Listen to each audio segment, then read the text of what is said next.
ఒక్కసారి కొమ్మూరి గోల్డ్ కి కాల్ చేయండి. తాకట్లో ఉన్న మీ బంగారాన్ని విడిపించి మార్కెట్ ప్రైస్ కి వాళ్ళు కొనుక్కుని మిగతా డబ్బులు మీకు ఇచ్చేస్తారు. ఎందుకు ఈ మాట చెప్తా ఉన్నా అంటే ప్రేమ నాకు కూడా ఉంది.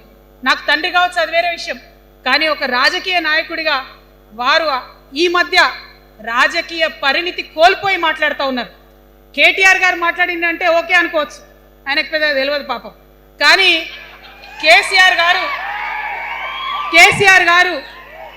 కేసీఆర్ గారు అనే మాట ఏంటంటే ప్రజలు తప్పు చేసింది. ఓకే, ఒక సెకండ్ నేను ఒప్పుకొని దాన్ని ఒక సెకండ్ అనుకుందాం. ప్రజలు తప్పు చేస్తే నేను ఒక తల్లిగా అడుగుతున్నా, నేను నా కొడుకో మాట చెప్తా, వాడు వినలేదనుకో, కింద పడ్డాడు అనుకో, ఇడిచిపెడతానా? దగ్గర తీసుకొని మంది అనా? ఓకే, ప్రజలు తప్పు చేసిరు అనుకోండి, మీకు అధికారం ఇవ్వలేదు అనుకోండి, ఒక కర్కోటకుడి పాలన నడుస్తుంది అలా తెలంగాణలో. ఇబ్బంది పడుతున్నారు ప్రజలు, గోసపడుతున్నారు, ఏడుస్తున్నారు. ఇండ్లు అన్నీ ఉండి ఇండ్లు గూలగొడుతుంటే, అర్ధరాత్రి ఇంటి మీదకి వచ్చి ఇండ్లు గూలగొడుతుంటే ఆదుకోవాల్సిన అమ్మలాంటి మన పాత కేసీఆర్ ఏడి? ఎక్కడున్నాడు? ఇది మనం అడగాల్సింది. అందుకోసమే నేను ఈ నిర్ణయం తీసుకున్నది. నన్ను పార్టీలోంచి బయటకేస్తే నేను వెంటనే పార్టీ పెట్టలే.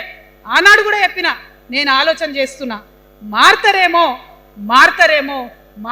అని చూసిన, పదే వేచి చూసిన. ఇవాళ నన్ను పార్టీలోకి వెళ్ళి సస్పెండ్ చేసి 10 నెలలైంది. నాకు నిజంగా మంచిగానే అయింది. ఎందుకు తెలుసా? ఆనాడు ఉద్యమకారులను ఇబ్బంది పెడుతుంటే నేను ఇంకా గట్టిగా మాట్లాడలేదు. ఆనాడు మీకు జరిగింది, ఇవాళ నాకు జరిగింది. కొత్త ఏం లేదు.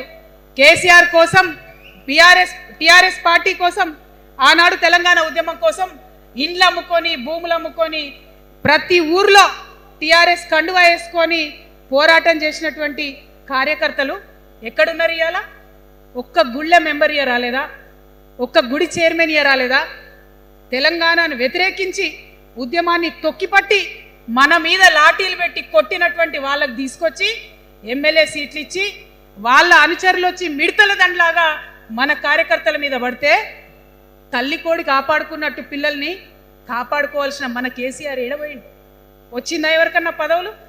ప్రతి సంవత్సరం రాష్ట్రం మొత్తంలో పోస్టులు నింపితే 6,000 పైచిలకు నామినేటెడ్ పోస్టులు వస్తాయి తెలుసా? అంటే 10 ఏళ్లలో 2 ఏళ్లకోసారి నామినేటెడ్ పోస్టులు వేసిన ఒక 30,000 మందికి దాదాపుగా ఏదో ఒక గౌరవం. ఏం కావాలి మనకు ఉద్యమకారులకు చెప్పండి? ఏం కావాలి? కండువా వేసుకొని పిచ్చోళ్ళ లెక్క తిరిగినందుకు, మన ఇంటోళ్ళని ఇడిచిపెట్టి తిరిగినందుకు ఇంత మర్యాద కావాలి. మా సార్ నన్ను గుర్తుపట్టిండా, మా పార్టీ నన్ను గుర్తుపట్టింది, నాకేదో చిన్న పదవి ఇచ్చిరని చెప్పుకుంటే ఒక మర్యాద ఉంటుంది. వచ్చిందా మనకు ఆ మర్యాద? ఎక్కడన్నా వచ్చిందా? ఆనాడు అవహేళన చేసిర్రు, పార్టీలకు వచ్చి మళ్ళీ అవహేళన చేసిర్రు. అంటే ఎప్పుడైతే అధికారం వచ్చిందో అప్పుడు అమ్మతనం పోయింది, ఎప్పుడైతే అధికారం వచ్చిందో అప్పుడు మమకారం పోయింది. అందుకే అంటున్నా, ఆయన మన కేసీఆర్ కాదు, మారిన కేసీఆర్, మరబొమ్మ లాంటి కేసీఆర్. కాబట్టే ఇవాళ నేను నిలబడి యుద్ధం చేస్తా ఉన్నా. ఈ గడ్డకు ఈ తెలంగాణ రాష్ట్రానికి ప్రాణాలు అడ్డం పెట్టుకొని మన ప్రజలను కాపాడాల్సినటువంటి వ్యక్తులు కావాలి, అటువంటి సైన్యం కావాలి. సైన్యం అయిదామా? సిద్ధంగా ఉన్నారా? ఎట్లయితే ఉద్యమం అప్పుడు కడుపు కట్టుకొని కాలు కట్టుకొని పనిచేసినామో ఇప్పుడు అట్లా పనిచేయాల్సినటువంటి అవసరం ఉన్నది. ఇవాళ ఒక్క పాలమూరు రంగారెడ్డి కాదు, కాళేశ్వరంలో జరిగినటువంటి అవినీతి. ఒక మాట ఆలోచించాలి. మన కేసీఆర్ అయితే ఏమన్నాడు అప్పుడు ఉద్యమంలో? నా బిడ్డ కానీ నా కొడుకు కానీ తప్పు చేస్తే తీసి పారేస్తా పార్టీలకు వెళ్ళన్నారు. ఇవాళ నేనేం చేసిందే మీకు తెలియదా? నేనేం చేసిన? కాళేశ్వరంలో అవినీతి జరిగిందన్నమాట చెప్పిన. అంటే అవినీతి జరిగిందని చెప్పిన నన్ను బయటేసి అవినీతి చేసిన పందికొక్కుల్ని పక్కన కూర్చోబెట్టుకున్నారు చూడు. అది మన కేసీఆర్ కాదు. ఆత్మలేని మరబొమ్మ ఇప్పుడున్న కేసీఆర్. మన కేసీఆర్ కాదు. మన కేసీఆర్ అయితే కళ్ళెత్తి చూసే ధైర్యం ఉండకుంటుండే, కాళ్ళు మొక్కేటటువంటి తత్వం ఉంటుండే.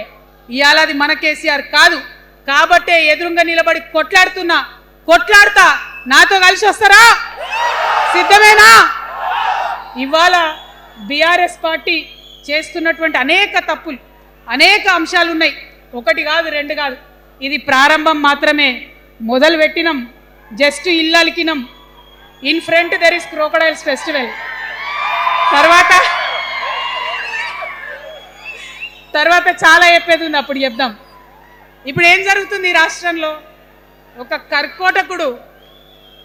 కర్కోటకుడు ఆయన పరిపాలన జరుగుతుంది.